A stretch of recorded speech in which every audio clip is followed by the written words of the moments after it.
Vamos a continuar hoy con algo que había iniciado Jorge.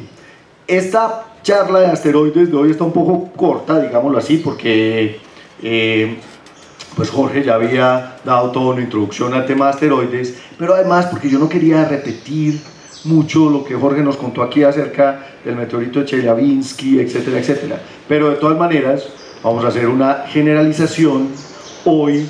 Toda la sesión de hoy la vamos a dedicar a los cuerpos menores del sistema solar, exceptuando los objetos transneptunianos, digamos que los vamos a dejar para un estudio posterior, pero hoy vamos a trabajar básicamente lo que son asteroides y cometas, que son conocidos como objetos menores del sistema solar.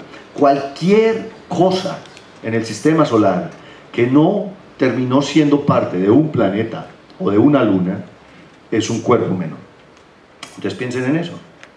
Tenemos 8 planetas principales, tenemos 180 lunas, de las cuales la gran mayoría son cuerpos menores atrapados, pero además de eso, todo lo demás que hay en el sistema solar son o asteroides, o cometas, o objetos transneptunianos. Esa es digamos, es el grupo más numeroso de objetos del sistema solar, eso lo vamos a ver, a pesar de que son los más pequeños. Genial el Enterprise ahí abriéndose campo entre un cinturón de asteroides, con los... ¿Quién sabe cómo se llama esa arma que utiliza el Enterprise? Es un phaser, sí, exacto. Ok. La palabra asteroide, me costó mucho escribirla en griego. No, Wikipedia es una maravilla. La palabra asteroide significa como una estrella o parecido a una estrella. Estas primeras letras, aster es estrella y el oroide es como con forma de estrella. Se refiere a que brillan como una estrella, pero obviamente pues no son estrellas. Estos asteroides, les decía, son todos los objetos del sistema solar que tienen órbitas interiores a la órbita de Júpiter y que no son cometas. Oigo, que eso es muy importante. Todos los asteroides están dentro de la órbita de Júpiter y no son cometas, porque también, vamos a ver, hay cometas que tienen órbitas dentro de la órbita de Júpiter. También son llamados planetoides porque en la teoría de acreción, en el proceso de formación planetaria, vamos a ver que lo que uno tiene primero son partículas, esas partículas forman planetoides, y planetoides o planetesimales, y los planetesimales forman planetoides. Eso es toda una jerarquía, desde partículas, planetesimales hasta planetoides. Digamos que los asteroides alcanzan a ser planetoides porque son del orden de los kilómetros. Los que son de menos del orden de los kilómetros son llamados planetesimales. Además de los centauros, además de los troyanos que hay en Neptuno, y además de los objetos transneptunianos, entonces, les decía, todos esos grupos conforman lo que llamamos cuerpos menores del sistema solar. Entonces los cuerpos menores del sistema solar están compuestos por asteroides, troyanos y transneptunianos y otros objetos que se llaman centauros, que vamos a ver ahorita.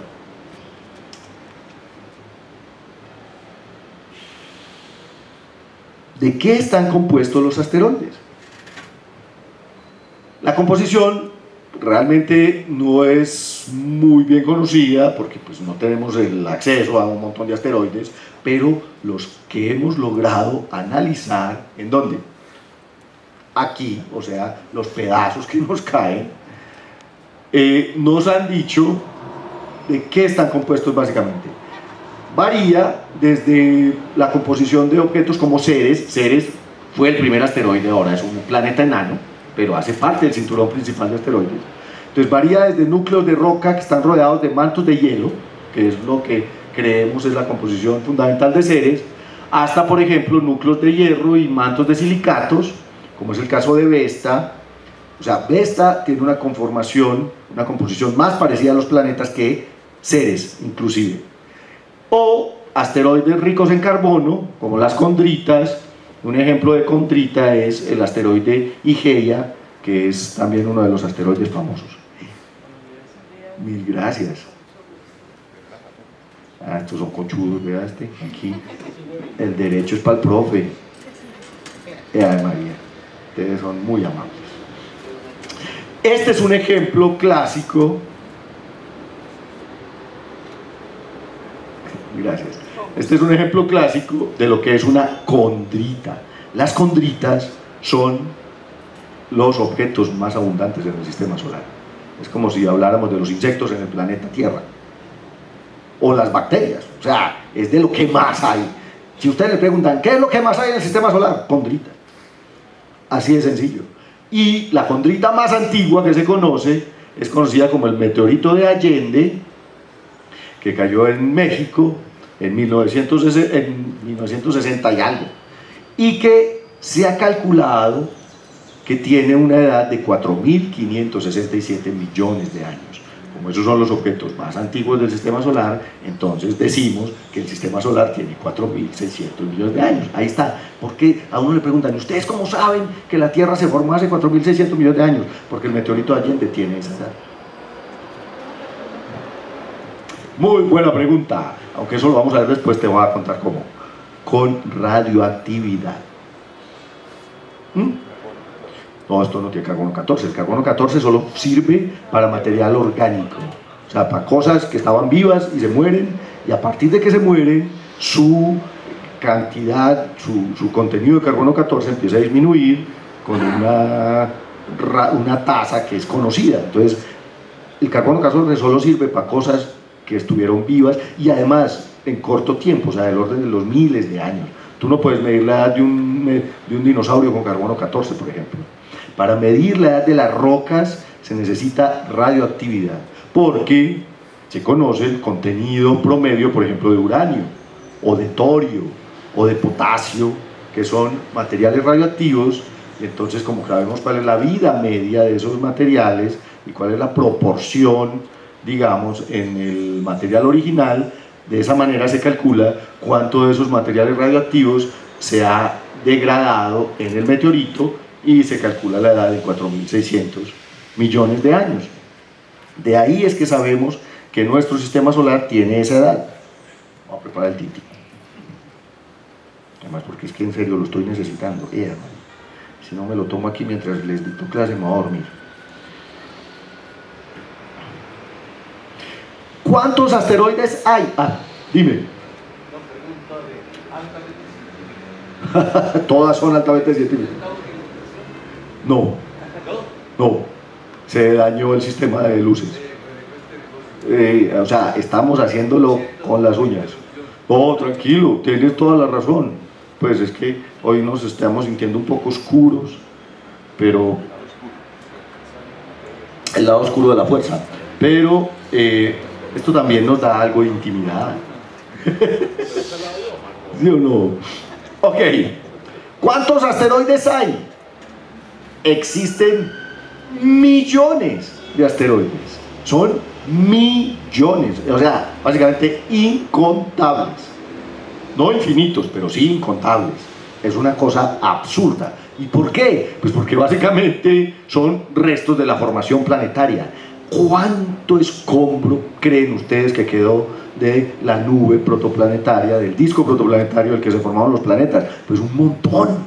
Hay una cantidad de basura de la formación planetaria y todos esos, la mayoría, son asteroides. Bueno, y cometas y otras cosas, pero entonces hay millones de asteroides planetesimales que nunca alcanzaron, como les decía, a ser parte o de un planeta o de una luna. Se quedaron en el camino. ¿Dónde están? ¿Cuál es la distribución general de los asteroides en el sistema solar? Pues la mayoría de ellos, y eso ya lo sabemos, están agrupados en una región que se conoce como el cinturón principal de asteroides, el Main Belt, que se encuentra entre las órbitas de Marte y de Júpiter. Eso pues digamos es conocido por todos. Pero además hay unos asteroides que se encuentran en los puntos de Lagrange de Júpiter que se llaman los troyanos. Y además hay una serie de unos objetos que conocemos como asteroide cometas, que son los centauros, que orbitan más allá de la órbita de Júpiter, que también son material, digamos, de restos de la formación planetaria. Pero entonces, los asteroides, como dijimos, están todos dentro de la órbita de Júpiter, son los troyanos y los del cinturón principal.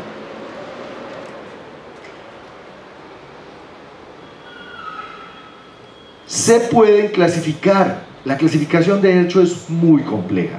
Y es muy compleja porque hay dos formas de clasificarlos. Uno es, digamos, por la región, por el grupo al que pertenecen o por la familia a la que pertenecen, y otra es una clasificación espectral. Entonces, existen grupos reconocidos.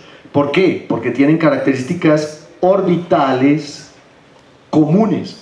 Eso significa semiejes mayores parecidos, inclinaciones de la órbita parecidas, excentricidades parecidas. Entonces eso los reúne en grupos, en familias. Una familia de esas, que de hecho está subdividida, son los NEARS o los NEOS también, que son los objetos cercanos a la Tierra. Ahí me equivoqué, no es NEARS, es NEOS. Esto lo podemos corregir de una vez, vengan. No procrastinar. Hay que corregir esto. Estos no son NEARS, estos son...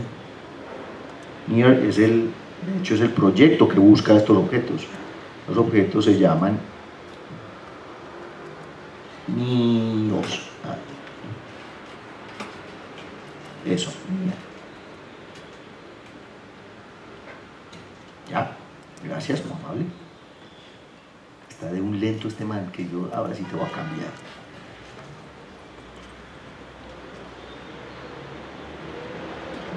Entonces les decía que los NEOS son Near Earth Objects, objetos cercanos a la Tierra, son una clasificación de asteroides. Pero además, por su espectro, o sea, por lo que la luz del Sol reflejada sobre sus superficies nos muestra. La luz reflejada sobre la superficie de un asteroide nos muestra su composición. Y entonces, a partir del espectro, que es algo complejo y que básicamente se toma en infrarrojo, porque son objetos muy fríos, entonces el espectro en infrarrojo de los asteroides nos muestra cosas como que hay tres grupos principales de materiales. Los carbonáceos, que llamábamos ahorita condritas, los de silicatos, o sea, los del grupo S, y los metálicos, ricos en hierro, en níquel y en este tipo de cosas, que son los de tipo M. Pero además hay una cantidad de subdivisiones espectrales que es una Q, E, D, A, T, R, B, etcétera, etcétera, etcétera, etcétera.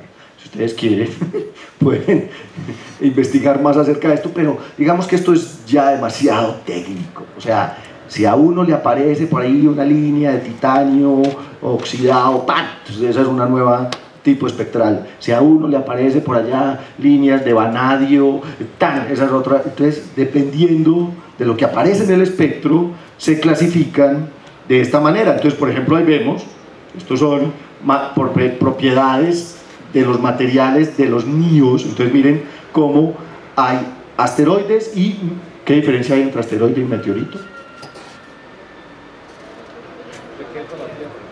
El meteorito es el pedazo que uno recoge allá en Chelyabinsk. Exacto, el meteorito es un pedazo de asteroide que sobrevivió al ingreso en la atmósfera de la Tierra. Eso es. Entonces, los asteroides, uno puede encontrar, por ejemplo, asteroides de tipo E. Este es el espectro de Vesta, miren. Estos son asteroides de tipo S. Los que tienen silicatos son más reflectivos que los carbonáceos, por ejemplo. Y los metálicos están como en el medio de la reflectividad. Miren que están midiendo reflectividad con respecto a la longitud de onda.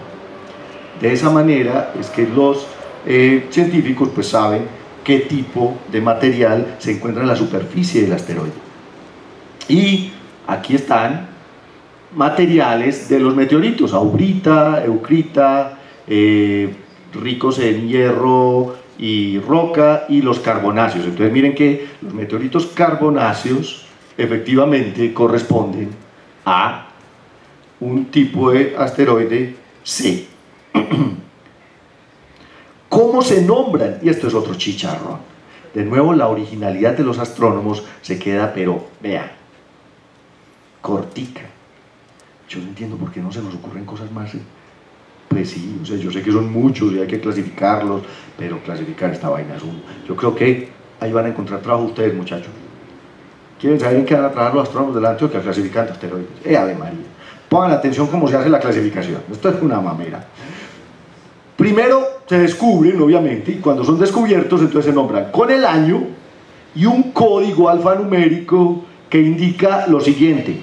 La primera letra indica cuál quincena del mes fue en la que se descubrió. Entonces, A corresponde a la primera quincena de enero, B a la segunda quincena de enero, C a la primera de febrero, D a la segunda de febrero, y así se va yendo. No utilizan la I, pero entonces pongan atención, hay 24 letras para 24 quincenas del mes, del año. ¿Listo? Entonces, era la primera letra. Y la segunda letra me dice cuál es el lugar en esa quincena en que se encontró. Y entonces le ponen la segunda letra desde 1 para la A, 2 para la B, 3 para la C, hasta la letra 25, sin usar la I de nuevo. Yo no sé por qué no usan la I, pero entonces la T, por ejemplo, corresponde al puesto 19. Debe ser. Entonces, o sea, yo puedo tener meteoritos con la clasificación AA, BB, CC, eso no importa, o AB, es una combinación, la verdad. Y el número, ojo que esto sí es lo más complicado. El bendito número corresponde a cuántas veces me he recorrido la secuencia de 25 letras. Claro, es que pongan atención, cuando en 1800 se descubrían con telescopio, pues descubría uno cada año, o uno cada 10 años. Hubo 35 años en que no he encontrado ni un bendito asteroide, pero ahora, con todos los benditos aparatos que tenemos mirando para arriba, descubren de este orden. Miren, este es el 2002 AT4. ¿Qué significa 2002 AT4? Significa descubierto en el año 2002. La A significa que fue descubierto en la quincena entre el 1 y el 15 de enero. La T significa que es el número 19 de la secuencia de descubrimientos, pero además el 4 significa que yo ya he usado 4 veces la bendita secuencia, o sea que he descubierto 100 antes de ese. Este es el asteroide 119 encontrado en la primera quincena de enero de 2002. ¿Lo entendieron? Se los va a poner en el parcial. Yo les pongo el código, ustedes me dicen qué asteroide es.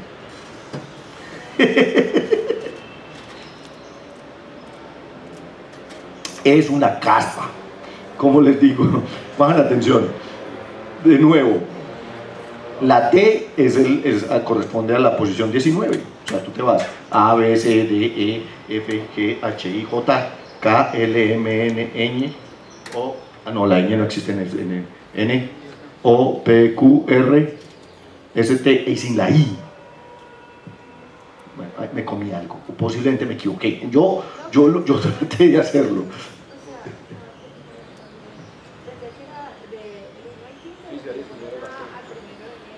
No. A significa que fue descubierto entre el 1 y el 15, o sea, la primera quincena.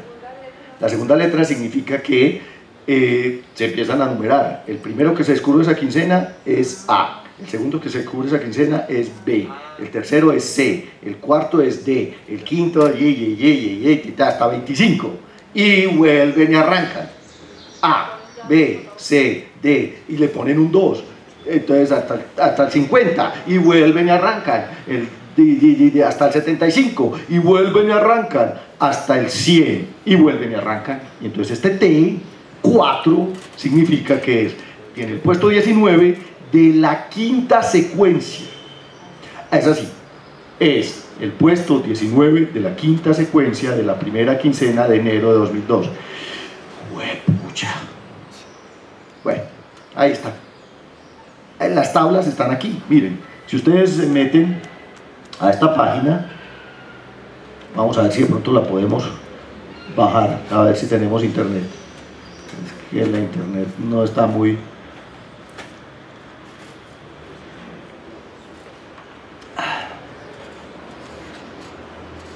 Definitivamente el que se inventó esta vaina, uy, sí, debe ser asesor de Petro, pues. O no, es asesor de la alcaldía de Petro. Eso está como la recolección de basuras y como el pico y placa selectivo. Ah, podría ser presidente de Venezuela, vicepresidente. ¿Ustedes no vieron que Chávez le estaba hablando en forma de pajarito a Maduro en estos días? Sí, después de eso no hay nada. No. Bueno, no, que reencarnó en él, sí, posiblemente, que va a decir que Chávez se tomó su cuerpo y él es el espíritu del comandante. Bueno, dime. Entonces en la primera secuencia obvian el último número. ¿A qué te refieres con el último número? El 4, por ejemplo, en la primera secuencia. Ah, no, es que si no aparece número, es la primera secuencia. ¿Me entendés? Cuando no aparece número, tú puedes encontrar clasificaciones sin el 4. O sea, no, nunca te ponen el 1. La primera clasificación, la primera secuencia, el primer número que aparece aquí es el 2. El 2 significa, ya hemos usado, no, mentira, sí, el 1. El 1 es la primera. Si aquí te aparece un 1, significa, a este número súmele 25. Eso es. Si aparece un 2, significa, a este número súmele 50. Si aparece 3, súmele 75. Si aparece 4, a este número súmele 100. ¿Ah?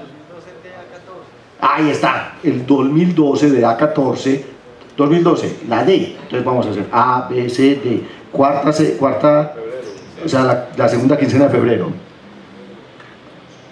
A, no, espérate, D, A, la A significa que fue el primero, y 14 significa que estamos en el primero de la 15ª secuencia de la segunda quincena de febrero de 2014. ¿Cuántos hijuepuercas asteroides descubrieron en esa quincena?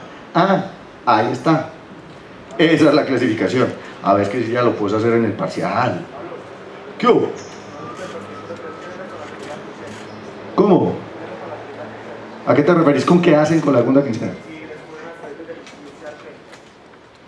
Por eso, la A es del 1 al 15, la B es del 16 al 31 de enero, la C es del 1 al 15 de febrero, la D es del 16 al 28 de febrero. O sea, la primera letra de la quincena siempre va del 1 al 15 y la otra es del 16 hasta que se acabe el mes. ¿Me entendés? Entonces, cuando encontres una B, esa es de la segunda quincena de enero. Bueno, lo mejor de todo es que finalmente la Unión Astronómica Internacional les da un nombre y es más fácil. Entonces, primero tienen esta clasificación y después de cierto tiempo, y si tienen la suerte, pues la Unión Astronómica Internacional los nombra. Un ejemplo, 433 Eros. Eros es un famosísimo asteroide y el 433 simplemente es el número en el consecutivo. Dime, Nelson.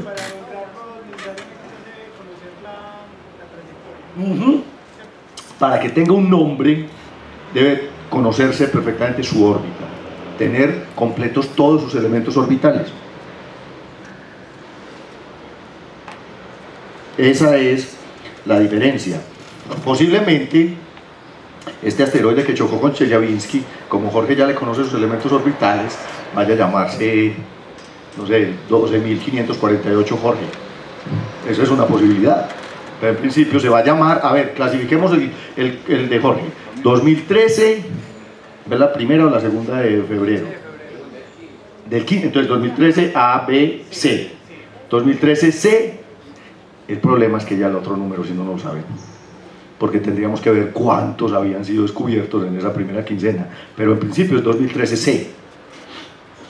Muy bien, esa es la forma de nombrarlos entonces. ¿A partir de cuándo empezamos a descubrir asteroides? Resulta que durante el siglo XVIII, a finales del siglo XVIII, un señor alemán que se llamaba el barón Franz Xaver von Zach organizó míreme esa búsqueda. No estaría dormido yo preparando, estaba. organizó una búsqueda de asteroides, pero no, lo que estaba buscando era lo siguiente. Resulta que después de la ley de gravitación, y a medida que empezaron a descubrirse planetas, apareció una ley geométrica muy interesante que se llama la ley de Titius-Bode.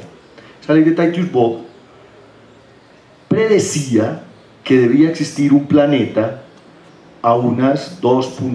Algo unidades astronómicas, 2.8 unidades astronómicas. Y el señor Franz Javier Bonsack contrató 24 astrónomos y le dijo, venga, pues vamos a buscar ese bendito planeta, hermano, a encontrar esa vaina. Obviamente no encontraron nada, pero no encontraron nada pues porque el planeta no se formó. Eso es una cosa curiosa. Ahora, pues después nos dimos cuenta de que la ley de Titius-Bode era más bien una cosa como medio curiosa, una geometría ahí, pero ahora hay muchos científicos planetarios que están volviendo al asunto de la ley de Titius-Bode para aplicarla a sistemas planetarios en otras estrellas. Pero resulta entonces que obviamente estos señores no encontraron nada porque 2.8 unidades astronómicas es justamente entre Marte y Júpiter, y ahí no se formó ningún planeta. Pero en esa región, por puro accidente, un franciscano, ahí está, Giuseppe Piazzi, en 1801 encontró a Ceres. Ceres es la diosa de la agricultura, de la fertilidad de los romanos. Entonces encontró a Ceres en 1801 y Gauss, Carl Friedrich Gauss, calculó sus elementos orbitales. Fue el primer asteroide. Acuérdense que Ceres fue un asteroide hasta ahorita que nos inventamos la clasificación de planetas enanos. Pero obviamente, como son tan pequeños, después de Ceres nadie estaba observando nada. Miren, ahí está la órbita de Ceres y está perfectamente entre las órbitas de Marte y de Júpiter. Es la órbita azul que vemos ahí. Y esta es una imagen de el señor Giuseppe Piazzi con Ceres, que es la diosa romana. Entonces, después de esto se descubrieron en 6 años los otros 3 grandotes, Palas, Juno y Vesta. Y luego, pues finalmente, como no había ningún planeta y lo que estaban encontrando era pedazos, pues abandonaron la búsqueda de asteroides por un rato, por un tiempo. Después, a partir de 1830, se reanudó la búsqueda de objetos en esta región del sistema solar. Y para 1845, imagínense, entre 1807 y 1845 no habían descubierto absolutamente nada. Descubrieron Astraea. Y a partir de ahí, por lo menos, se empezó a descubrir un asteroide por año hasta 1945. Entonces, miremos eso, son 100 años de descubrimientos en donde por lo menos se descubría uno por año. Y el método más utilizado para descubrir asteroides era por comparación de placas fotográficas, así como se descubrió Plutón.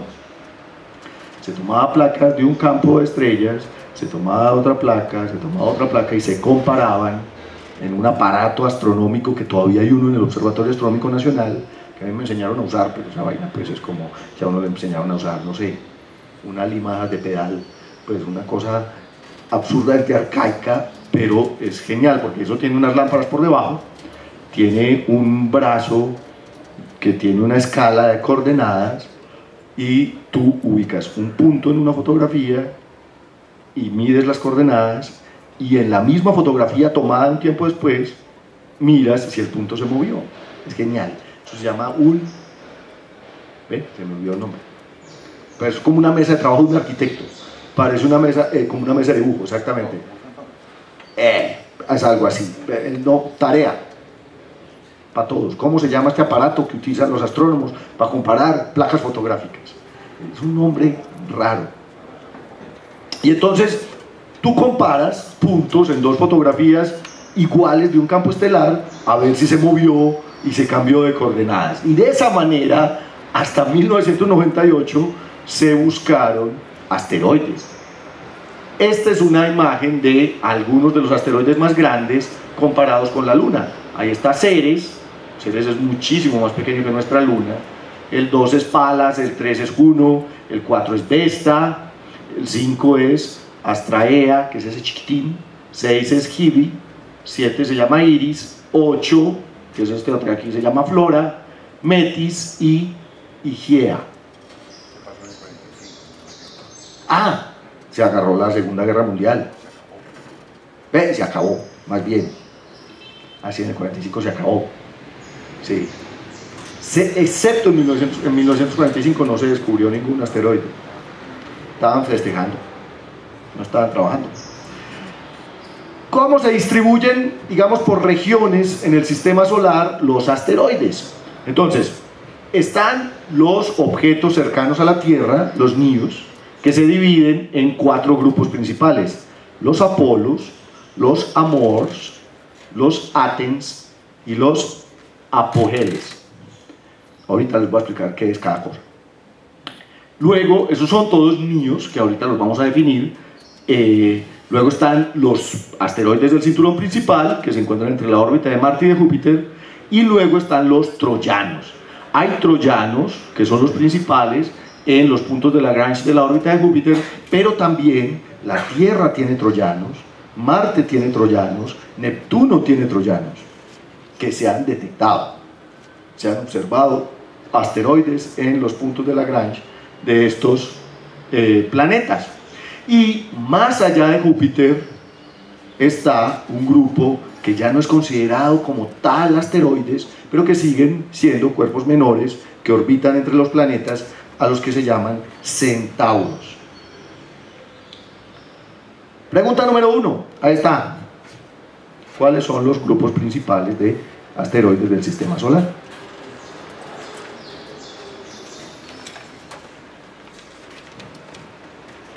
Les devuelvo la diapositiva. Son, miren, 4 grupos, ya.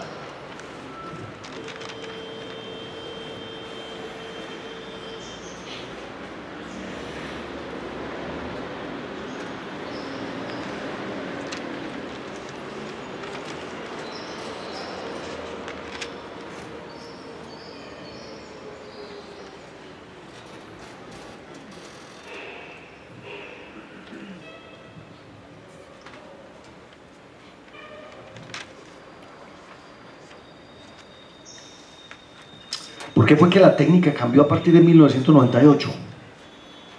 ¿Y por qué se mejoraron las técnicas de búsqueda de asteroides? Por la preocupación de que una vaina de esas nos golpeara. Es que comparando fotografías no íbamos a encontrar el asteroide del fin del mundo, pues olvídate.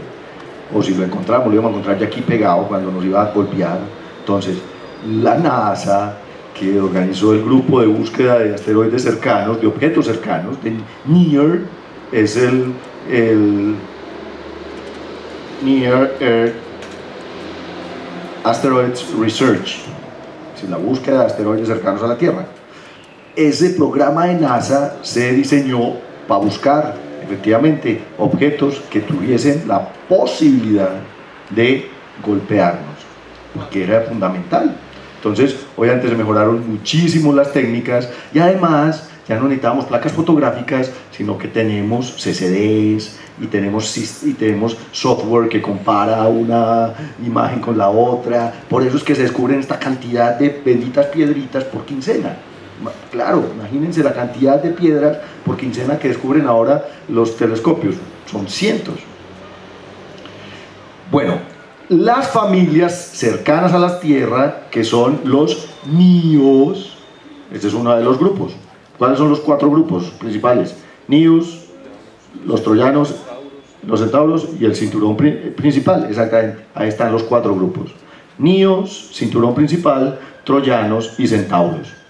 Todos los asteroides del sistema solar están dentro de esos 4. Que esos 4 se subdividan en una cantidad, ahorita lo vamos a ver. Pero entonces, la idea es, existe una primera familia, un primer grupo, que es la familia de NEOs. Vean ese enjambre, pero no se asusten. ¿Saben cuál es el problema de estas imágenes? Uno dice, wow, ¿cómo diablos pasan las naves espaciales a través de todo ese montón de asteroides? No, es que eso obviamente no está... claro, las escalas son... O sea, Yo tengo que poner punticos en donde he visto un asteroide. Es más, ahí aparecen hasta los nombres de estos benditos, de estas benditas piedras. Pero a escala, miren eso. O sea, la escala es que de aquí a acá, de hecho no, esta es la Tierra, de aquí a acá hay 150 millones de kilómetros. Y la mayoría de esos benditos puntos mide 100 metros. Entonces, claro, cuando yo los pongo, si los pusiera a la escala real, esa vaina no se vería por ningún lado. Entonces, el problema de estos diagramas, que nos asustan mucho porque decimos, uy, ¿cómo es que la Tierra pasa a través de todo eso? Eso es escala. Eso, imagínense, 150 millones de kilómetros comparados con una escala de 100 metros. ¿Qué sería parecido? ¿Cómo? La Luna está a 400.000 kilómetros. O sea, eso es simplemente para que nos asustemos.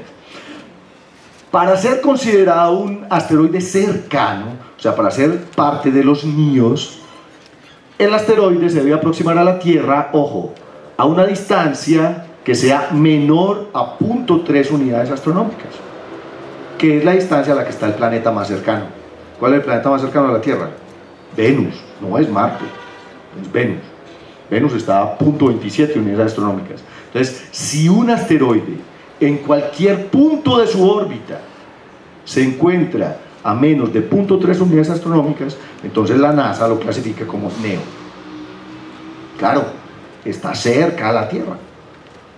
Un NEO o Near Earth Object debe tener además un perihelio. ¿Qué es el perihelio? El punto más cercano al Sol, que sea menor a 1.3 unidades astronómicas. Entonces, dos criterios. El primero, que se acerque a la Tierra a menos de 0.3 unidades astronómicas. Y segundo, que se acerque al Sol a menos de 1.3 unidades astronómicas. Ahí vas a hacer una pregunta. Bueno. Y entonces, de esos existen básicamente tres grupos principales: los Apolos, los Amors y los Athens. Y vamos a ver, dime, los Apolos, esos ahorita los vemos porque esos son especiales, esos tienen unos criterios más específicos. Aquí están. Estas son, digamos, cómo se verían las órbitas de estos objetos. Los Apolos deben tener, como ustedes ven ahí, semiejes mayores a una unidad astronómica. Eso significa que su semieje mayor está por fuera de la órbita de la Tierra. Y debe tener un perihelio menor a 1.02 unidades astronómicas. Eso significa que los Apolos cruzan la órbita de la Tierra. Primer grupo, potencialmente peligroso. Los Athens tienen semiejes mayores menores a una unidad astronómica, o sea que están por dentro del semieje mayor, digamos, de la órbita de la Tierra, pero tienen afelios, o sea, los puntos más lejanos al Sol, que deben ser menores a 1.01 unidades astronómicas. Esas características también hacen que sus órbitas crucen la órbita de la Tierra. Segundo grupo potencialmente peligroso. Los grupos potencialmente peligrosos, o sea, donde vive el asteroide del fin del mundo, es entre los Apolos y los Athens. Porque, como ustedes ven, los Amor están todos por fuera de la órbita de la Tierra. Para que tú seas un Amor, tienes que orbitar por fuera de la órbita de la Tierra. Y hay otros que están todos por dentro de la órbita de la Tierra, y esos son los apohelos, o se llaman Inner Earth Objects, objetos interiores a la órbita de la Tierra. Entonces, también se llaman apogeles. Entonces, hay dos grupos que cruzan la órbita de la Tierra, uno que está por fuera de la órbita de la Tierra y otro que está por dentro de la órbita de la Tierra. Y esos son los cuatro grupos de objetos cercanos a la Tierra. Los Apolos,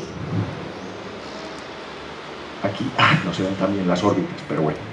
Los Apolos son nombrados así porque pertenecen a un grupo que tiene elementos orbitales y que tiene, digamos, características orbitales parecidos a uno de los primeros que fue reconocido, que se llama el 1862 Apolo.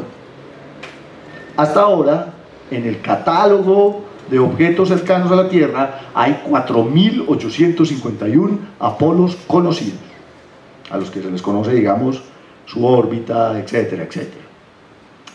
Son, de nuevo, asteroides que cruzan la órbita terrestre, que tienen ejes semimayores, mayores a una unidad astronómica, pero cuyos perihelios son menores al afelio de la Tierra. O sea, en el punto más cercano a la órbita del asteroide es menor al punto más lejano de la órbita de la Tierra. Eso significa que se cruzan con nuestra órbita, por debajo, por encima, por un lado. Bueno, los cruces son tenaces. Miren, aquí vemos la órbita de Apolo. Este es el principal Apolo. Aquí está la órbita de la Tierra, y de hecho hay un punto en donde Apolo se cruza con la órbita de la Tierra, y por aquí se cruza con la órbita de Venus. Ah, no, espérense, no, esta es la órbita de Marte, qué pena. Y la roja es la de la Tierra. Entonces por aquí se cruza con la órbita de la Tierra. Pero la posibilidad de que Apolo nos golpee es absolutamente bajita. El Apolo más grande conocido se llama 1866 Sísifus. Sísifus, que tiene unos 10 kilómetros de diámetro, es el objeto más grande que cruza la órbita terrestre, que conocemos hasta ahora. O sea, Sísifus es un global killer, un asesino global. Es un asteroide binario. Lo chistoso es que Sísifus son dos asteroides que van junticos. Hay muchos asteroides binarios, hay muchos asteroides que tienen lunita, un asteroidito más chiquito, como Aida y Dáctil, por ejemplo.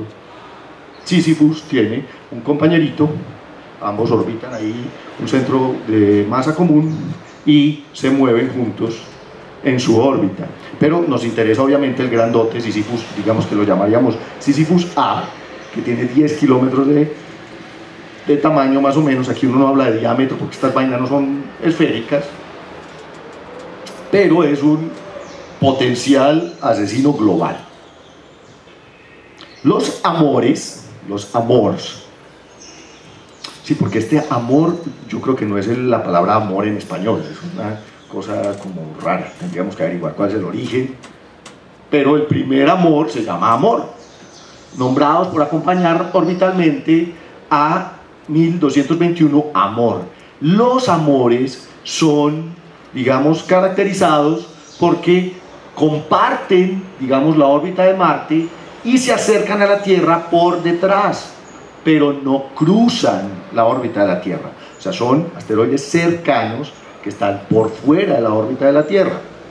Se conocen 4084 Amors. Y esos Amors también se subdividen en 4 grupos. Eso depende de cuál es su semieje mayor, etcétera, etcétera.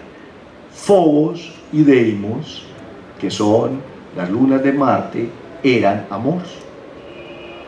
Se acercaron mucho a Marte y los agarró. O sea, Marte es un catcher, un ladrón de amores. Exacto. Marte es un ladrón de amores. El miembro más famoso de los Amors, aquí está la fotografía, es 433 Eros, que fue visitado en los años 90 y la década del 2000 por una sonda que se llamaba la sonda Near-Shoemaker. Eros es, digamos, es muy famoso, es el más conocido del grupo de los Amors. Y el otro grupo que nos preocupa, que cruza la órbita de la Tierra, son los Atens. También pues se fueron nombrados así porque el primer Aten se llama 2072 Aten, que tienen semiejes mayores que son menores a una unidad astronómica, y hasta ahora se han clasificado 754 Atens. El más famoso de los Atens se llama 99942 Apophis. ¿Quién ha escuchado hablar de Apophis? ¿Nadie?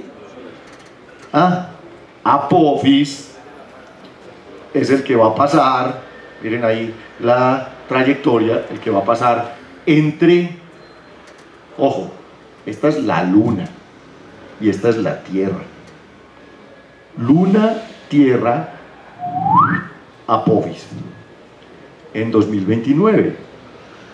Apophis es el terror de los seres humanos apocalípticos. Ah, el terror de los terrícolas. Sí, Apophis es un asteroide que hace parte de nuevo de los Athens, que va a cruzar, miren, aquí está la órbita de 2012 de A14. 2012 de A14 pasó por aquí.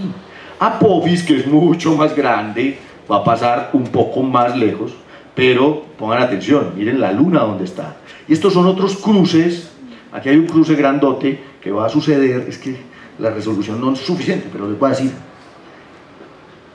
No, ya sucedió, no nos pasa. No, pucha, ahí hay uno que se llama 2001 WINS, que va a pasar en 2028. Miren el tamaño, comparado con Apophis. Este es Apophis y este es WINS, que va a pasar en 2028. Y estos ya pasaron. Este pasó en 2011 y este pasó en 2005. Comparado, digamos, con cosas conocidas, este es Apophis y esta es la Catedral de San Pablo en Londres. O sea que es una piedra grandecita, es como una piedra del Peñol, digámoslo así. Más o menos. Sí, es como la piedra del Peñol que queda en Guatapé, es una cosa muy curiosa. Y esta es la órbita de Apophis. Apophis se acercó por primera vez a la Tierra en 2004 y en 2029 va a volver a pasar por aquí, muy cerquita. Aquí, el 13 de abril de 2029. ¿Qué estaremos haciendo el 13 de abril de 2029? Pues es que el de 2028 está más lejos y probablemente probablemente tenga una probabilidad mucho menor de golpear. No, de hecho la probabilidad de que Apophis nos golpee es mínima. Ya le han calculado y recalculado la órbita miles de veces y han corregido eso desde 2004 para ver si nos choca en 2029 o será que lo va a hacer en 2036. No, finalmente no nos va a chocar.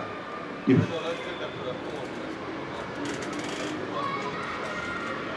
Sí, depende de qué tan cerquita pase y qué tan rápido vaya el asteroide. Es que Apophis se convierta en otra luna. Pero eso eso creo que hasta ahora no sea. Lo que calcularon fue que esta desviación que va a causar en la órbita, lo más probable es que lo acerque más en 2036. Eso puede suceder. Ha sucedido con objetos en el sistema solar. Bueno, no se asusten, pero si Apophis nos choca, pongan atención, el cálculo para la masa y la velocidad de Apophis es que la explosión, la colisión de Apophis liberaría unos 750 megatones de energía. Para comparación, como ustedes ya están tan familiarizados con esto, el de Tunguska fue una explosión de 3 megatones. 3. El de Apophis sería de 750 megatones. El de Jorge Zuluaga fue de 400 o 500 kilotones, o sea, 0.5 megatones. Exacto. Ahora lo vamos a llamar el de Zuluaga. El Surín. Y se llama Surín. Claro, ese se me olvidó, Ignacio, qué pena. El Surín. Sí, por Ignacio Ferrín. El Surín fue de 0.5 megatones y además ocurrió a 23 kilómetros de altura. Miren esto, para que se hagan una idea, la bomba de hidrógeno más potente construida por el ser humano fue construida por los rusos y probada en 1957. No sé dónde diablos la probaron estos animales, pero probaron una vaina de 75 megatones. Fue la prueba nuclear más poderosa, se llamaba la bomba Tsar. El Krakatoa, que es un volcán que explotó el siglo XIX, se calcula que produjo una energía de unos 200 megatones. Eso es para comparar con el impacto de Apophis. Apophis serían como unas 4 explosiones del Krakatoa. Y para comparar con un Global Killer, el cráter de Chicxulub, que es el asteroide que se supone cayó hace 65 millones de años en Yucatán, produjo probablemente una explosión de 100 teratones. 100 tera, eso es 10 a la 12, más los 2 del 100, o sea, es 10 a la 14 toneladas de trinitotolueno. Está muy lejos de lo que podría ser Apophis. ¿Pero por qué? Porque Apophis es una vainita de 300 metros de diámetro, mientras que el bendito de Chicxulub tenía 10 kilómetros como Sísifus. O sea, si nos golpeara Sísifus, ahí tiene, para que se asusten. Estadísticas de objetos cercanos a la Tierra. Cada imagencita equivale a 100 objetos. Entonces, por ejemplo, asteroides conocidos que tienen más de 1000 metros de diámetro. Esos son muy peligrosos. 100, 200, 300, 400, 500, 600, 700, 800, 900 y un poquito. 900 y piquito. Y se predice que pueden haber casi unos 1000. El WISE es un proyecto justamente de búsqueda de estos objetos. ¿Cuáles conocemos que están entre 500 y 1000 metros? 2, 4, 6, 8, 10, 1200. Y se calcula que pueden haber unos 1500. Dime. Es pura estadística. Eso realmente lo que están es aplicando estadística a lo que están observando. Yo realmente no sé exactamente cómo hacen el cálculo, pero pues esto es un cálculo estadístico. Los que conocemos, los que calculamos que hay, etcétera, etcétera. Entre 300 y 500, ahí está Apophis, hay 200, 400, 600, 800, 1000, 1100, pero se calcula que pueden haber unos 2800. O sea que de esos hay muchos que no podemos ver. Y entre más chiquitos, menos conocemos y más pueden haber. Y ese es el problema. De menos de 100 metros, como el que cayó en Chelyabinsk, apenas si se conocen unos 3, 6, 9, 18, 27, 30, como unos 3.300, miren, se han observado unos 3.300 de menos de 100, pero miren todo lo que no hemos podido observar. Y cualquiera de esos cae y destruye una ciudad. Es así de sencillo. O sea, si el bendito meteorito Chelyabinsk hubiera golpeado la superficie en Chelyabinsk, no había videos para que Jorge hubiera calculado la órbita. Así de sencillo. Es una bomba nuclear, o sea, un impacto de un meteorito de más de 10 metros es una explosión nuclear, así de simple. De muchas Hiroshimas, o sea, no estamos hablando de una Hiroshima, estamos hablando de muchas Hiroshimas o Nagasakis. El de Chelyabinsk fueron como unas 40 Hiroshimas o 50 Hiroshimas o algo así. Pregunta 2.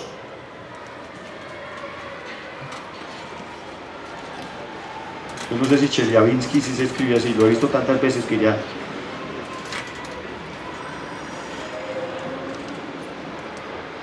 Ah, era al fin, era al revés la Y, ¿cierto? Esto también lo escribí como a las 6 de la mañana.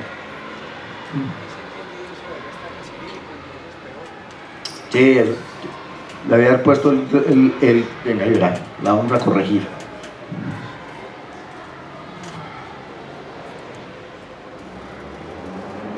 Chin, chin.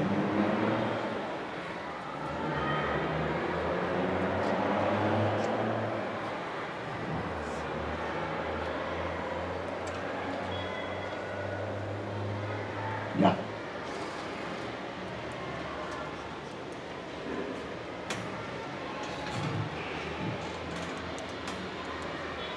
Eso, y así ya todos sabemos de qué estamos hablando. Es más fácil escribir Churrin que Chelyabinsk. ¿A qué grupo pertenecía el Churrin? A los Apolos, exactamente. Era un Apolo de acuerdo con lo que Jorge e Ignacio calcularon. Ok, el segundo grupo, digamos, importante de asteroides, de hecho es el más importante de asteroides, no tiene mucho interés para nosotros, pues porque no es potencialmente peligroso, aunque ahorita vamos a ver que sí es peligroso, pero es el mayor, digamos, de los grupos de asteroides del sistema solar, pues se encuentran en el cinturón principal. Se calcula, ojo que esto también es estadístico, que puede tener entre 1 y 2, si redondeamos esas cifras, millones de asteroides de más de 1 kilómetro. Entre 1 y 2 millones de más de 1 kilómetro. Y, ojo, de ahí para abajo pueden existir unos 30 millones de asteroides más. O sea, se calcula que de menos de 100 metros pueden haber 25 millones de asteroides. Esos son un montón. No sabemos cuántos hay, son demasiados. Ok, la mitad de la masa de todo el cinturón de asteroides está concentrada en Ceres, que era el asteroide más grande, ahora es uno de los enanos, y en los tres más grandes, que son Vesta, Palas e Higeia. Si ustedes lo ven acá, esta es la masa de Ceres, esta es la masa de Vesta, esta es la masa de Palas, esta es la de Higeia, esta de aquí es la de Eufrosina, esta es la de Interramnia, esta es la de Dávida, Herculina, Eunomia, Juno, Psique, Europa, otros que de pronto son reconocidos, y toda esta área gris es la masa del resto de asteroides que hay en el cinturón principal. Se han clasificado, se conocen las órbitas de por lo menos 573.152 asteroides. Si comparamos eso con 30 millones, o sea que no conocemos las órbitas de 29 millones y medio de asteroides. Sabemos que están ahí, pero no sabemos dónde se están moviendo. Pero estos sí las conocemos. Y eso es interesante. Hijo de pucha, imagínense eso. Tarea. La lista de asteroides. ¿Y cómo no? 573.152. ¿Dónde están concentrados estos asteroides? Estos asteroides, ojo, están gobernados por la gravedad de Júpiter. De hecho, Júpiter no permitió que este material se acretara y formara planetas, o formara un planeta, o formara lo que fuera. De hecho, ahí no hay material suficiente para formar un planeta. Pues que Ceres es una... Imagínense Ceres, y los otros 4 ocupan la mitad de la masa, o sea que tenemos 2 Ceres, y 2 Ceres no son ni una luna. Así de sencillo, media luna. Habíamos formado una media luna, un enano. Ahí había un enano. Entonces, la mayoría se encuentran distribuidos en una región entre 2 y 4 unidades astronómicas. La gravedad de Júpiter, como les decía, forma unas brechas, lugares en el cinturón principal donde no encuentro asteroides. Pues se observan muy poquitos.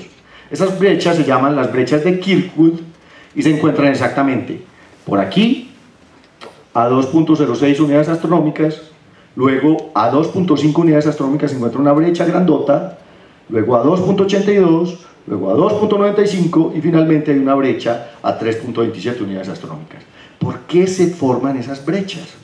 Resulta que el cinturón de asteroides y las regiones de los cinturones de asteroides tienen algo que se llama resonancia orbital. ¿Y qué significa resonancia orbital?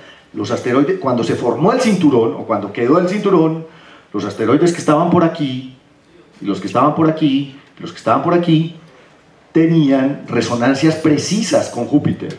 Entonces, ¿esto qué significa? Mientras un asteroide que vivía en esta brecha daba 3 vueltas al Sol, Júpiter daba una. Entonces se encontraban cada 3 vueltas. Eso es lo que significa la resonancia. Cada 3 vueltas, aquí está Júpiter y yo paso frente a él. Y entonces lo afectaba gravitacionalmente. ¿Qué hace Júpiter cuando pasa una cosa por ahí cerquita? Lo bota. o lo saca, o lo tira y lo golpea contra otro. Entonces eso hizo que después de 4.500 millones de años de golpes y de estar pasando cerquita a Júpiter, Júpiter barrió gravitacionalmente esos lugares. Entonces son brechas en el cinturón de asteroides que equivalen exactamente a resonancias orbitales con Júpiter. ¿Qué, Pablo? Tengo una pregunta muy boba, pero me surge la duda. Uno no puede hablar de ese cinturón de asteroides tan grande que está bajo tanto influjo gravitacional de Júpiter, como lunas de Júpiter o como anillos de Júpiter. No, porque orbitan es el Sol. O sea, no es Júpiter. No, o sea, Júpiter pasa por fuera de ellos. Pero todas las órbitas de estos asteroides son del Sol. Ojo, todos los asteroides orbitan el Sol. Son objetos que tienen órbitas solares. No están alrededor de ningún... Si estuvieran alrededor de un planeta serían lunas. ¿Ok? Esa es la diferencia. Todos los asteroides están orbitando el Sol. Entonces, les decía que estas brechas fueron abiertas por resonancia gravitacional con Júpiter. Júpiter entonces barrió esos lugares porque cuando pasaba uno por ahí, él lo escupía, lo botaba, lo empuja, lo saca, lo golpea contra otro, entonces se va limpiando ese lugar exactamente. Y esto ha hecho que se diferencien muchas familias. Uy, la cantidad de familias de asteroides es increíble. La primera clasificación de familias fue hecha por un astrónomo japonés que nombró las primeras 5, que son las familias de Flora, de Eunomia, de Coronis, de Eos y de Themis. Pero después se empezaron a encontrar nuevas familias. ¿Y qué son familias? Son grupos de asteroides que viajan junticos. Es así de sencillo. Viajan junticos. Tienen el mismo semieje mayor, tienen más o menos la misma inclinación, etcétera, etcétera. Y probablemente se generaron de un asteroide principal. Entonces, la familia de Flora fue que Flora iba por ahí, le dieron un totazo, se partió en 25 pedazos y entonces es Flora y su familia. Eso es básicamente lo que sucede. Entonces, claro, ya no solo son Flora, Eunomia, Coronis, Eos y Themis, sino que está, por ejemplo, Gefión, está la familia más grande, que es la de Hungaria. Hungaria tiene 11.859 miembros, parecen los Restrepo en Colombia. No, que, pues pucha, hay Restrepos, hasta en Pasto hay Restrepos. Que es una cosa rara, porque aquí uno encuentra Restrepos en Manizales, en el Valle, pero ya llegaron hasta Ipiales, hermano. Entonces, la familia de Hungaria, de hecho, es la familia más numerosa, tiene 11.859 miembros, está Phocaea, Cybele, la familia de Hilda, también esta es una matrona también, Hilda tiene 3.758 miembros en su familia, y está en la familia de Carín, de Veritas, de Datura, etcétera, etcétera. Esta publicación, esta es una imagen de una publicación de la PJ, es digamos, la última actualización de grupos de familias de asteroides. Aquí está una gráfica donde se muestra la inclinación de la órbita con respecto al semieje mayor, y aquí se muestra la excentricidad de la órbita con respecto al semieje mayor. Y entonces eso es lo que me dice que tienen elementos orbitales parecidos. Miren cómo se reúnen. Por ejemplo, aquí está todo el grupo de Veritas. Por aquí estaba todo el grupo de Flor. ¿Dónde está Flor? Aquí está Flor. Bueno, ahí están. Y por eso lo pusieron con diferentes colorcitos. Cada grupo, qué lástima que esto no tenga tan buena resolución, cada grupo es una familia de asteroides. Ahí tenemos láser. Sí, no, composición. Pero precisamente porque es exacto. Si tú los coges todos, o sea, a Hungaria la han cascado para ahí 50 veces. Es la mujer más aporreada de todo el cinturón de asteroides. Y le han soltado 11.859 pedazos. Lo que pasa es que ellos se golpean, se desarman, pero la gravedad vuelve como a tratar de reunirlos, entonces ellos siguen viajando como un grupo. Eso es Esos son los grupos de asteroides reconocidos, las familias de Major-Caché en el cinturón de asteroides. Hay muchísimas, pues si ustedes ven, uno puede encontrar muchas más, pero digamos que estas son las principales y pues son reconocidas por tener muchísimos miembros. Bueno, el otro grupo, dime.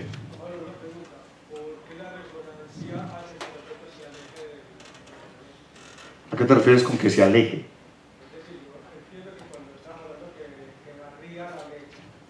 Sí.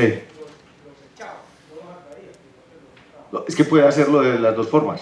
O sea, puede atraerlo y entonces al atraerlo se chocan con asteroides que están a este lado, o puede alejarlo. Eso depende de la velocidad del asteroide y si, digamos, el asteroide llega por detrás o por delante. O sea, la dinámica gravitacional depende de cómo se encuentran en su trayectoria. Entonces, normalmente, como los asteroides tienen una órbita interior a la de Júpiter, el asteroide llega y alcanza a Júpiter. Y al alcanzar a Júpiter, pues Júpiter lo afecta gravitacionalmente. Y esa afección gravitacional lo puede o sacar de su órbita, acelerarlo, o empujarlo hacia el interior. Bueno, la interacción gravitacional depende de una cantidad de factores, de la velocidad, de la trayectoria, etcétera, etcétera. Pero fundamentalmente lo que sucede es que en el momento en que se encuentra con Júpiter, algo le pasaba. O lo metía o lo sacaba y terminaba limpiando ese lugar, exactamente. Pablo, la tendencia, si hablamos de miles de millones de años, es que esos asteroides nunca van a acretarse. Lo que antes van a tender a disgregarse más. Es lo más probable. No, ya están ahí. O sea, por eso ya están acomodaditos. Ya Júpiter acomodó, o sea, ellos se acomodaron donde Júpiter los dejó acomodarse. Es así de sencillo. Júpiter es un planeta pastor. Háganse de cuenta que es un vaquero acomodando las vacas y abriendo camino por aquí, y ustedes háganse por aquí, ustedes por aquí, ustedes por allá, y aquí háganme el favor, ustedes se me ponen por aquí, y eso es lo que ha hecho durante 4.500 millones de años. Gravitacionalmente, los asteroides están organizados donde Júpiter los deja tranquilos, pero como están tan hacinados, ellos entre ellos se golpean, se parten y se hacen familias.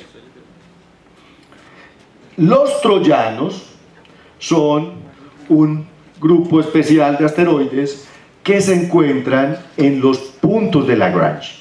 ¿Qué son los puntos de Lagrange? Cuando Lagrange, que era un astrónomo matemático muy famoso, resolvió el problema, eso se llama el problema de los tres cuerpos limitado, no. Ay, pues, pucha, que lo hice en la clase de ciencia planetaria del año pasado. Problema de los tres cuerpos. Bueno, el problema con el problema de los tres cuerpos es que para que tenga solución hay que ponerle ciertas condiciones. Entonces hay que poner una masa muy grande, una masa muy chiquita, y el tercer objeto tiene que ser una más insignificante con respecto a las otras dos. Hay que hacer ciertas cosas. Restringido. Casi que no encuentro la maldita palabra. Problema de los tres cuerpos restringido, exactamente. Una de las soluciones, digamos, del problema de los tres cuerpos restringido, que de entrada es muy difícil de solucionar, los muchachos van a aprender a hacerlo en mecánica celeste, es que se encuentran unos puntos cercanos, digamos, de interacción gravitacional entre las dos masas principales, en donde los potenciales gravitacionales se anulan. Es una cosa curiosa.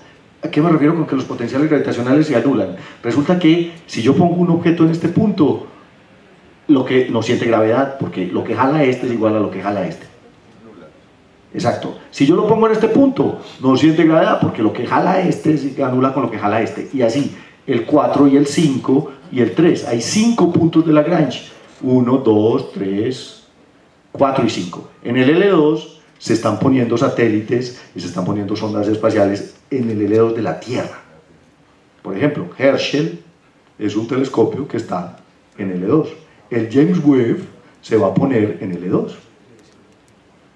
Y entonces ese punto tiene una órbita solar y es un lugar donde el potencial gravitacional se anula. Y entonces, como el potencial gravitacional se anula, digamos, la basura que haya quedado aquí en la órbita de un planeta como Júpiter con respecto al Sol empieza a acomodarse aquí. O se queda ahí, se queda en L5, o se mueve y se va a L6, porque ahí nadie lo jode. ¿Ven? Es una cuestión de pereza. Ah, yo no voy a hacer por aquí, aquí nadie ni me caigo para el sol, ni me voy para Júpiter, aquí voy tranquilo. Entonces se empiezan a acomodar en esos lugares, simplemente para que nadie los moleste. Y a eso los llamamos troyanos. Y se llaman troyanos porque justamente al primero que descubrieron, que fue en 1906, lo llamaron Aquiles. Aunque Aquiles no era troyano, era griego. Pero pues Aquiles, en honor a Brad Pitt, ustedes lo recuerdan, llamado 588 Aquiles. Ese estaba en el L4 de Júpiter. Y después de que encontraron a Aquiles, pues encontraron a Héctor, 624 Héctor. Pues claro, estábamos hablando de la guerra de Troya. Ahí está Aquiles, pero lo que me pareció curioso es que Aquiles y Héctor están al mismo punto de Lagrange. Debe ser después de que, ojo, debe ser después de que Héctor mató a Patroclo. ¿Se acuerdan de...? Sí, de Troya. Pues, todos vieron la película. Yo sé que no la leyeron. ¿Usted leyó la Ilíada? Pero vio a Brad Pitt. ¿Sí o qué? La diferencia es que la Troya de Brad Pitt no tiene nada que ver, hermano. No tiene que leer a Homero, por Dios. Entonces, claro, porque por ejemplo, Patroclo en la Troya de Brad Pitt era el primo. ¿Cuál primo? Era el novio, ¿cierto? En la novela original de Homero era el novio de Aquiles. Aquiles era un machote con novio. Y entonces, claro, Aquiles se puso bravo porque Héctor le mató al novio y después se fue allá, etcétera, etcétera. Eso ustedes ya saben la novela. Patroclo fue el primero encontrado en el L5, que es el que está atrás de la órbita. O sea, el L4 va por delante de la órbita y el L5 va por detrás de la órbita. Y entonces, después de eso, a los que van por delante de la órbita los llamaron troyanos o griegos. Ay, pues pucha, ahora ya me confundí. Ahorita está la foto. ¿Quiénes eran los que perseguían? Los troyanos persiguieron a los griegos hacia las naves. ¿Sí se acuerdan? Entonces, eso. Estos son los griegos que le están corriendo a los troyanos. Entonces, los de L5 son troyanos y los L4 son griegos, aunque Héctor está en L4 y Patroclo está en L5. ¿Time? ¿Qué horas son? Pipi time. No, en 10 minutos, si son las 10:20 hasta las 10:30. Si esperate que la historia está muy interesante. Dime, Juan. A las 10:30, sí, señor. ¿Sí o qué? Yo pagué matrícula para que me den 1 hora y media clase, güey. Bueno, hoy se conocen, ojo, 6.028 troyanos repartidos entre L4 y L5. Hay más en L4 que en L5. En Neptuno se conocen 9 troyanos. O sea, se han encontrado objetos en los puntos de Lagrange de Neptuno. En Marte, Marte tiene 3 troyanos. Y ojo, la Tierra tiene un troyano que se llama 2010 TK7. A ver, ¿quién me lo clasifica? T. La T es la quincena 19. La segunda quincena de octubre, por ahí. La K. Y 7 por 25. ¿Qué va? Pero ahí está. Ese es el troyano de la Tierra. Está en el L4. Y finalmente, la familia más externa de asteroides del sistema solar son los centauros. Bueno, Pablo, ¿pueden haber troyanos en el sistema Tierra-Luna? O sea, troyanos de la Luna. Sí, eso es probable. Ojo, hay lunas de Saturno que son troyanas. O sea, hay lunas de Saturno que están en los puntos de Lagrange de Titán, por ejemplo. Entonces, aquí está Titán y hay una lunita en el L4 y una lunita en el L5. ¿Se acuerdan que lo vimos aquí cuando estamos viendo lunas? Entonces, las lunas, porque de pronto no hay mucho material por aquí, pero, o no se ha descubierto, quién sabe, hay cualquier piedrita por ahí 2 o 3 metros en el punto de Lagrange de la luna de nosotros. Eso es una probabilidad, claro. Pues la gravedad se comporta igual en todas partes, a diferentes escalas, o sea que esa es una probabilidad, pero hasta ahora no se ha descubierto ninguna. Los centauros tienen órbitas, ojo, más allá de la órbita de Júpiter. Miren que esta es la órbita de Júpiter. Aquí está Saturno, Urano y Neptuno. Y estos son los centauros. Comparten características de asteroides y de cometas. ¿Por qué? Porque básicamente están compuestos de roca y hielo. Y porque a veces subliman. Entonces, se les ha detectado sublimación cuando se acercan al Sol. Por eso son considerados como asteroidecometas. Asterocometas. Asteroidetas. Eso suena bien. Ahí están, los centauros son asteroidetas. Podemos acuñar la palabra. Existen estadísticamente también unos 44.000 que pueden tener más de 1 kilómetro de tamaño. El primero que se descubrió en 1920 es 944 Hidalgo. Y desde 1920 hasta 1977 no se reconocieron, digamos, como una familia diferente, hasta que se encontró 2060 Quirón. Ustedes recuerdan que Quirón es uno de los centauros más famosos de la mitología griega. Y el más grande de los centauros que se conoce es el 10199 Chariclo. Chariclo es un centauro de varios cientos de kilómetros de diámetro. Ojo, posiblemente Fibe, que es una de las lunas de Saturno, es un centauro capturado. Muchas de las lunas de Saturno pueden ser centauros, y de las lunas de Júpiter irregulares pueden ser centauros capturados. Fibe, se cree, es uno de los centauros capturados.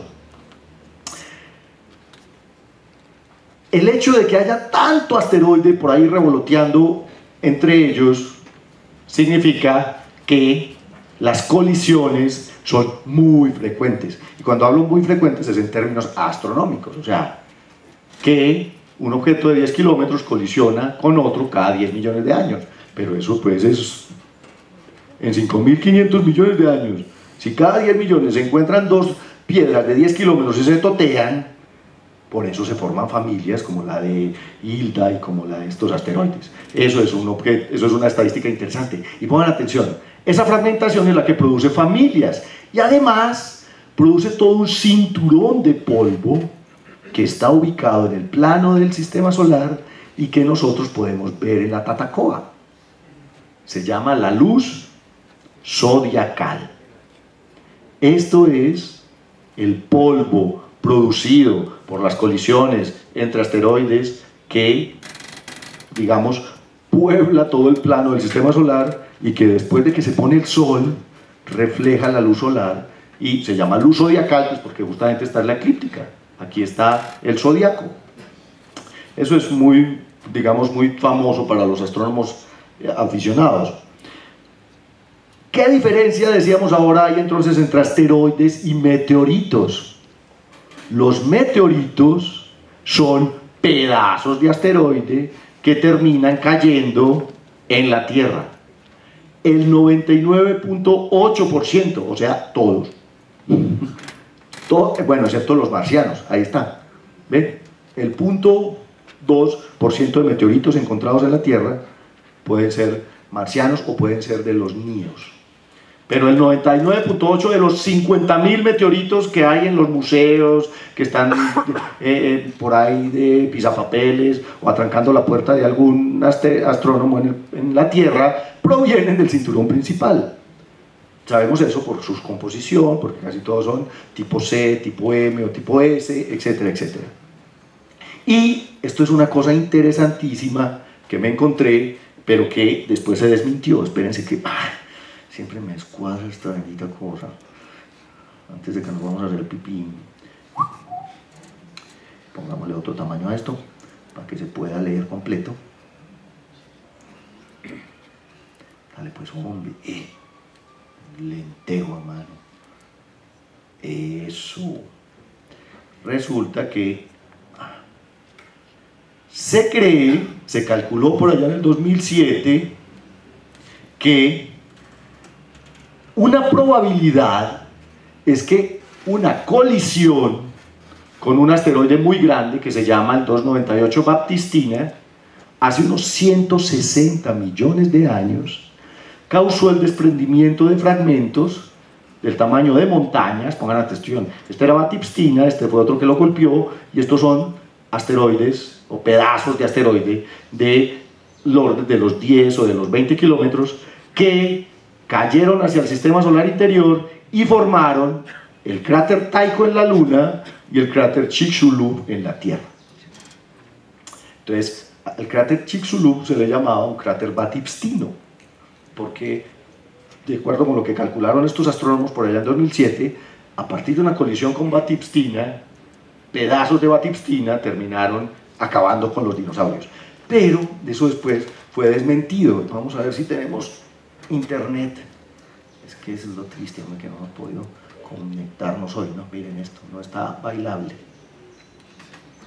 No está bailable, pero vamos a ver si aquí está la bendita página. Eros Rotation, Asteroid, este era. ¿Qué se me hizo? Yo la guardé ayer. La NASA exculpa, ahí está. En esta página que me encontré ayer es de 2011. Obviamente no va a abrir porque la red de aquí es absurdamente lenta. Podemos esperar 165 millones de años a que abra. Pero la idea es cuál. Me encontré que en un artículo de 2011 desmentían el artículo de 2007. Entonces resulta que Baptistina no tuvo la culpa. Entonces por eso dice que la NASA exculpa a Baptistina de la extinción de los dinosaurios. Hasta ahora el misterio permanece sin resolver. Astrónomos de la Antioquia a trabajar con Zuluaga y Ferrín para encontrar el asesino de dinosaurios. Porque no fue finalmente Baptistina la que acabó con los dinosaurios. ¿Cómo? Busquemos un video de los velociraptors a ver si podemos calcular cuál fue. Uy, sí, los GPS que usaban los tiranosaurios rex. Ahí está, entonces Baptistina parece que no fue. O sea que sigue habiendo un misterio. Fotografiar asteroides es muy complicado. De hecho, para poder tomar una fotografía de un asteroide hay que ir hasta el asteroide. Desde aquí solo se ha fotografiado Ceres, Vesta, Palas, y quedan borrosos pues porque están en la porra y son chiquiticos. Para fotografiarlos tengo que ir hasta allá. Por ejemplo, este es Matilda. Matilda fue fotografiado por la sonda NIR. ¿Se acuerdan del NIR Shoemaker? Tiene unos 66 kilómetros por 48 por 44. Básicamente son papas. Dígame si esto no parece una papa capina. No tienen forma. Y miren el golpazo que tiene Matilda acá. Este es Eros, aquí está Gaspra, y aquí está Dáctil, por ejemplo, con Aida. Aida y Dáctil van junticos. Dáctil está orbitando a Aida. Este es Ana Frank, Staines y Itokawa, que aquí casi no se ve, es este puntico. Ahorita hay una nave japonesa en Itokawa. Yo no sé cómo diablos hicieron estos berracos para mandar una nave hasta ese puntico. Y hay fotografías cercanas de Itokawa. Itokawa parece ser una acumulación de escombros. Ni siquiera tiene una superficie así, sino que son como un montón de piedritas juntas. Este se llama Braille. Y están comparando con algunos cometas conocidos. Por ejemplo, el Halley. Este es el núcleo del Halley. El Halley tiene un núcleo de unos 16 kilómetros. Este es el Tempel 1. Este es el Wild 2 y este es el Borrelly. Son cometas en comparación con los asteroides. Y hay unos que son más grandes, miren esto. Esta piedra más grande es una papa más grande, se llama Lutetia. Comparado de nuevo con Aida, Dáctil, aquí está Matilda, aquí está Eros, pero la más grande de la foto anterior era Matilda, ¿se acuerdan? Miren a Lutetia. Este es grande, 153 kilómetros. Eso ya es una cosa... ¡Wow! Es que, ojo, el que mató a los dinosaurios tenía 10 kilómetros. Solo 10. Si una cosa como Lutetia nos golpea, se forma otra luna. Así de sencillo. Pues sí, simplemente la Tierra pues se despide de un montón de material, ya no tenemos que calcular en la órbita. Y Vesta, que es el más grande, miren, aquí está justamente Vesta comparado con Lutetia. Vesta tiene unos 500 kilómetros de diámetro, claro, Lutetia tiene 158.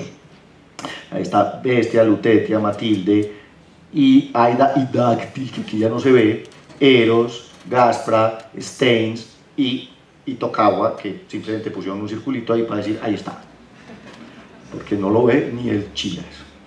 ¿Ok? El peligro real de chocar con un asteroide es mínimo. Estos asteroides ya tienen, digamos, sus órbitas establecidas, la dinámica orbital del sistema solar ha estado acomodándose durante 4.500 millones de años. Entonces, las únicas probabilidades son los NIOS, que son muy pequeños, que no podemos ver y que de vez en cuando, una vez por siglo, pasan muy cerca de la Tierra y terminan golpeándonos. Esa es la estadística.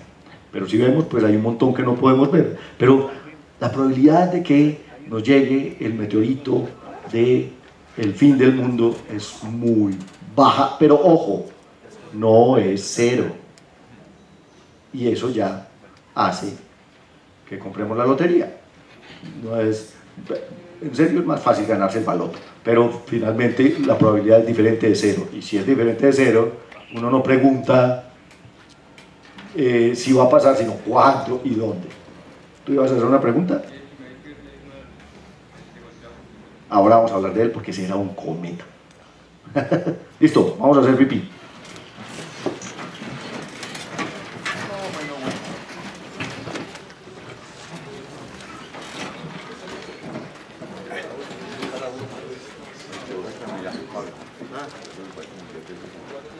Toca a veces.